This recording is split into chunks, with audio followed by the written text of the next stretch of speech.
Good morning बच्चों आज की कक्षा में हम करेंगे 10वीं कक्षा विज्ञान प्री बोर्ड परीक्षा का जनवरी 2026 में ये पेपर आया हुआ है। तो इसके हम हल करेंगे प्रश्नों के साथ, इनके उत्तर भी हम देखेंगे। तो देखिए बच्चों, पहला प्रश्न हमारे पास भौतिक विज्ञान का पहला भाग है। तो इसमें पहला प्रश्न है, अवतल दर्पण के सामने वक्रता केंद्र पर रखी गई वस्तु के प्रतिबिंब का आकार क्या होगा। तो जब हम वस्तु को वक्रता केंद्र पर रखते हैं अवतल दर्पण के सामने, तो वस्तु के समान प्रतिबिंब बनता है।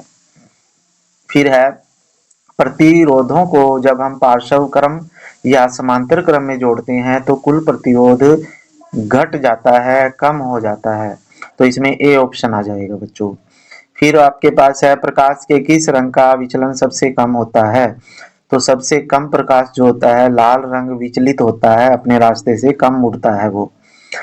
फिर है, विभवांतर का मात्रक क्या होता है, वोल्ट होता है बच्चों, वोल्ट।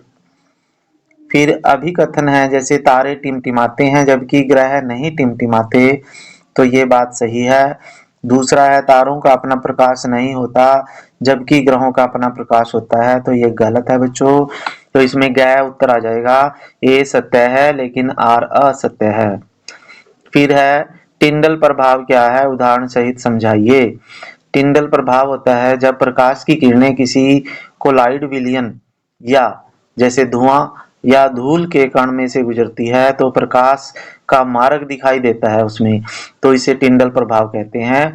किसी अंधेरे कमरे में जैसे रोशनदान से जब सूर्य का प्रकाश आता है तो धूल के कणों का चमकना टिंडल प्रभाव कहलाता है।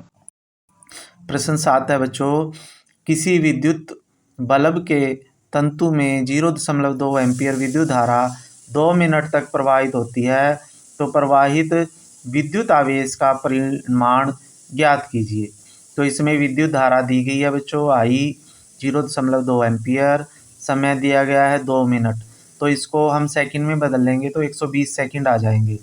तो हमारा आवेश निकालने का सूत्र है विद्युत धारा गुना समय, यानी विद्युत धारा को हम समय से गुना करें, 0.2 को 120 से गुना करेंगे तो 24 कूलाम आवेश आ जाएगा आपका आंसर। फिर हमारे पास 8वां प्रश्न है, दो चुंबकीय क्षेत्र रेखाएं एक दूसरे को प्रतिच्छेद क्यों नहीं करती। उत्तर इसका है क्योंकि प्रतिच्छेद बिंदु पर चुंबकीय सुई दो अलग अलग दिशाओं की ओर संकेत करेगी, लेकिन यह संभव नहीं है, यह असंभव है। इसलिए चुंबकीय क्षेत्र पर एक बिंदु पर चुंबकीय सुई, ये चुंबकीय क्षेत्र रेखाएं आपस में नहीं प्रतिच्छेद करती, नहीं काटती। फिर बी पार्ट है बच्चों, छड़ चुंबक के चुंबकीय क्षेत्र की अपेक्षित प्रबलता कहाँ अधिकतम होती है, ध्रुवों पर होती है।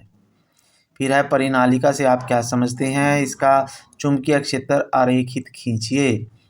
तो इसका आंसर है बच्चों, पास पास लिपटे विद्युत रोधी तांबे के तार की बेलन की आकृति की अनेक फेरों वाली कुंडली को परिनालिका कहते हैं। और इसका चित्र भी आपने बनाना है बच्चों, तो ये इसका चित्र दिया गया है, तो ये आप चित्र बना लेना। इसमें नॉर्थ और साउथ यानी उत्तरी ध्रुव दक्षिण ध्रुव होते हैं।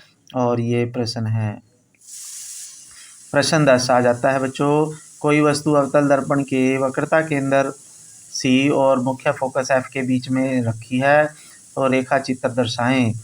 तो इसमें जब सी और एफ के बीच में वस्तु को रखते हैं अवतल दर्पण के सामने, तो प्रतिबिंब सी से परे बनता है। तो और ये वास्तविक होता है, उल्टा होता है और बड़ा होता है। तो जिसका चित्र आपको ये दर्शाया गया है, ये चित्र आपने बनाना है बच्चों। फिर रासायनिक विज्ञान में आता है, तांबे का रंग कैसा होता है, हरा होता है बच्चों। तांबे का संक्षारित होना यानी तांबे का जंग जो होता है वो हरे रंग का होता है। अमलगम मिश्र धातु होती है जिसमें एक अवयव पारा होता है, मरकरी या पारा। प्रश्न, एक्वारिजिया में हाइड्रोक्लोरिक अम्ल HCl और नाइट्रिक अम्ल HNO3 3:1 में होता है बच्चों। दूसरा ऑप्शन था इसमें 3:1। तो बच्चों अगर आप चैनल पे नए हैं, चैनल सब्सक्राइब नहीं किया तो कर लीजिए। फिर उसके बाद है प्रश्न 14, अभिकथन है, अम्ल का जलीय विलयन विद्युत का चालन करता है, तो ये सही बात है। अम्ल स्वाद में खट्टे होते हैं, तो ये भी सही है, लेकिन ये एक दूसरे का उत्तर नहीं है। तो ख आ जाएगा इसका ऑप्शन कि ये क्या करते हैं, ये दोनों सत्य तो हैं लेकिन एक दूसरे की व्याख्या नहीं करते। तो ख आ जाएगा इसका ऑप्शन। फिर उसके बाद है बच्चों 15वां प्रश्न, वायु के जलने से पहले मैग्नीशियम रिबन को क्यों साफ किया जाता है? ताकि रिबन की सतह पर जमी मैग्नीशियम ऑक्साइड की परत को हटाया जा सके, वह ऑक्सीजन के साथ आसानी से जल सके, इसलिए उसको साफ किया जाता है रेगमार की सहायता से। फिर है सूचक क्या है बच्चों, किसे कहते हैं, ये कितने प्रकार के होते हैं? वे पदार्थ जो अम्ल और क्षार की उपस्थिति में अपना रंग या गंध बदल लेते हैं उन्हें सूचक कहते हैं। यानी ये अम्ल और क्षार की सूचना हमें देते हैं। और ये दो तरह के होते हैं बच्चों, प्राकृतिक और कृत्रिम या संश्लेषित। प्राकृतिक तो हैं जैसे लिटमस, और कृत्रिम में आ जाते हैं जैसे मिथाइल ऑरेंज है, और कुछ गंधीय भी हैं जैसे प्याज वगैरह। फिर उसके बाद है प्लास्टर ऑफ पेरिस का रासायनिक नाम, सूत्र और उपयोग। तो प्लास्टर ऑफ पेरिस का रासायनिक नाम कैल्शियम सल्फेट हेमीहाइड्रेट है। इसका सूत्र है बच्चों कैल्शियम CaSO4 12H2O।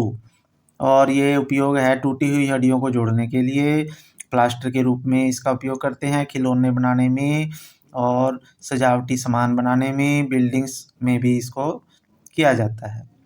निम्नलिखित के लिए संतुलित समीकरण लिखिए।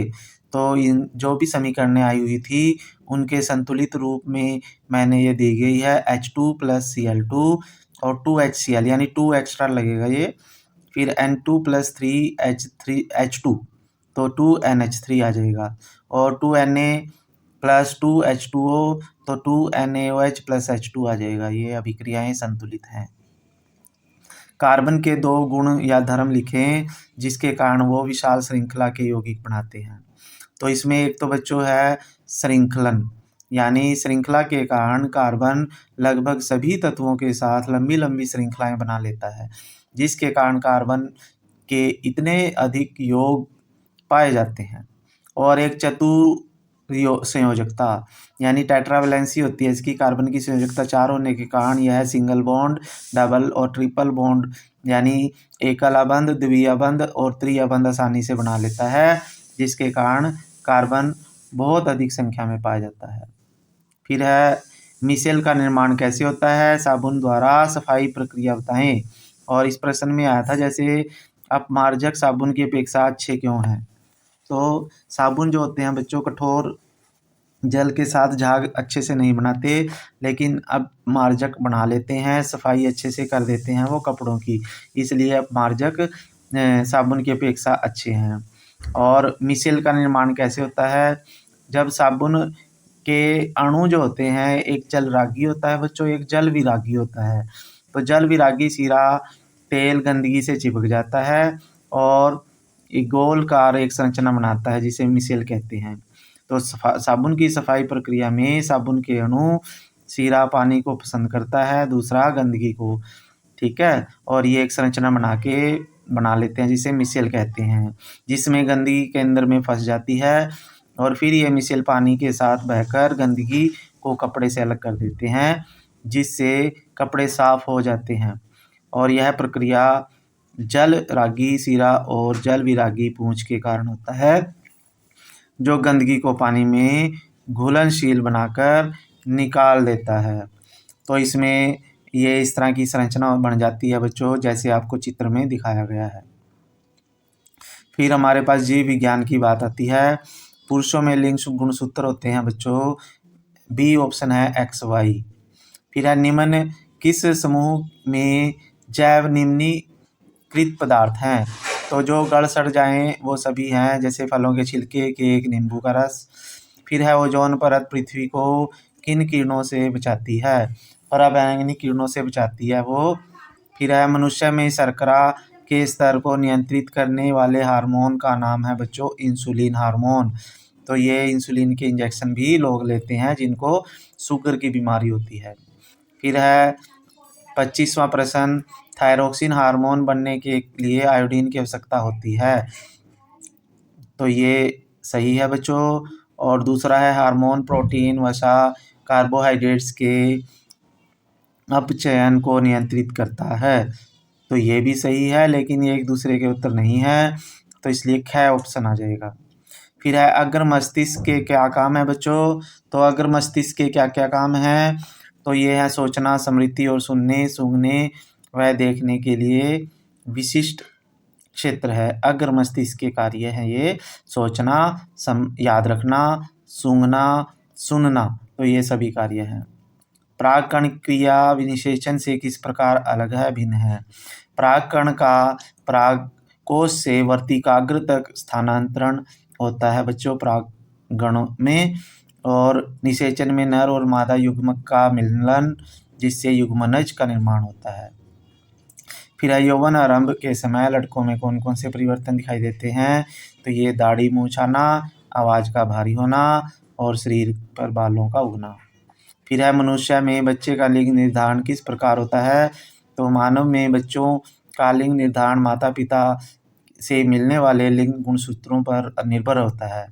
जहाँ महिला के पास तो एक्स गुणसूत्र होते हैं, पुरुष के पास XY गुणसूत्र होते हैं।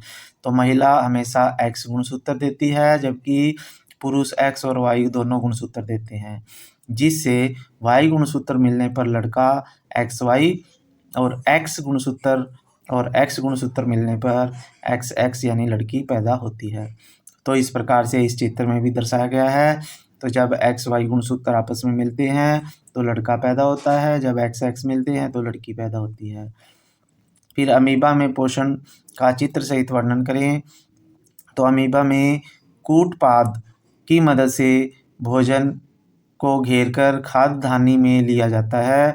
फिर एंजाइमों द्वारा पाचन किया जाता है, पोषक तत्वों का अवशोषण होता है और ऊर्जा के लिए इसका उपयोग किया जाता है।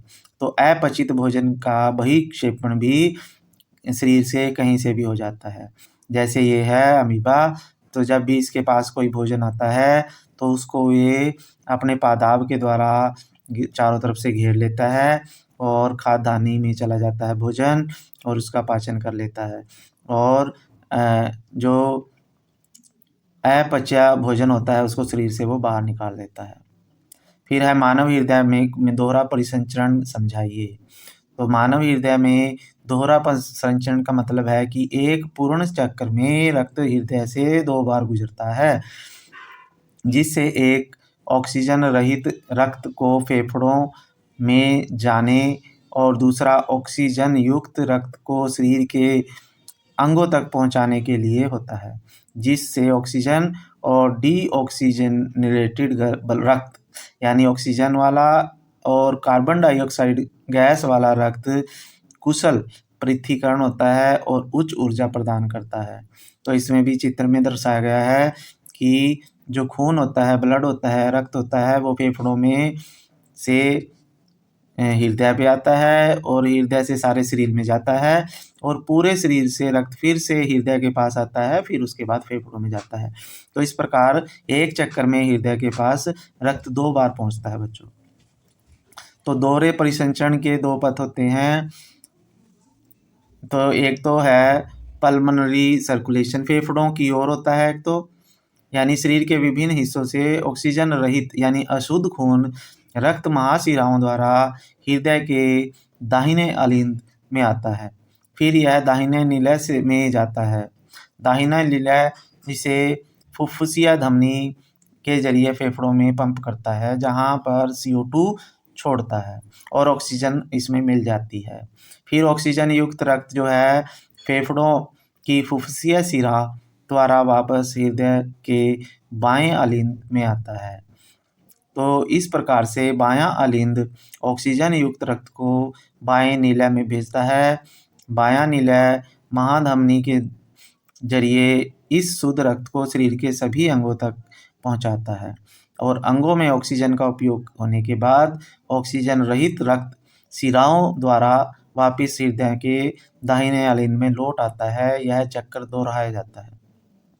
तो इस प्रकार से हम देखते हैं इसका महत्व क्या है। इससे दक्षता बढ़ जाती है, यानी ऑक्सीजन युक्त खून या रक्त और ऑक्सीजन रहित रक्त को मिलने से रोक देता है, जिससे शरीर के ऊतकों को लगातार प्रचुर मात्रा में ऑक्सीजन मिलती है। फिर इससे उच्च ऊर्जा भी मिलती है। पक्षियों और स्तनधारियों जैसे गर्म रक्त वाले जीवों को अपने शरीर के तापमान और उच्च उपचार को बनाए रखने के लिए अधिक ऊर्जा की आवश्यकता होती है। इसके लिए यह प्रणाली आवश्यक है। तो बच्चों, आज की कक्षा में ये पेपर पूरा हो चुका है। आशा है आपको क्वेश्चन समझ में आए होंगे। ठीक है बच्चों, फिर मिलेंगे। और हाँ, अगर आपको वीडियो अच्छी लगी, चैनल पे नए हैं, चैनल सब्सक्राइब कर लीजिए, अपने दोस्तों को वीडियो शेयर करें। धन्यवाद। जय हिंद, जय भारत।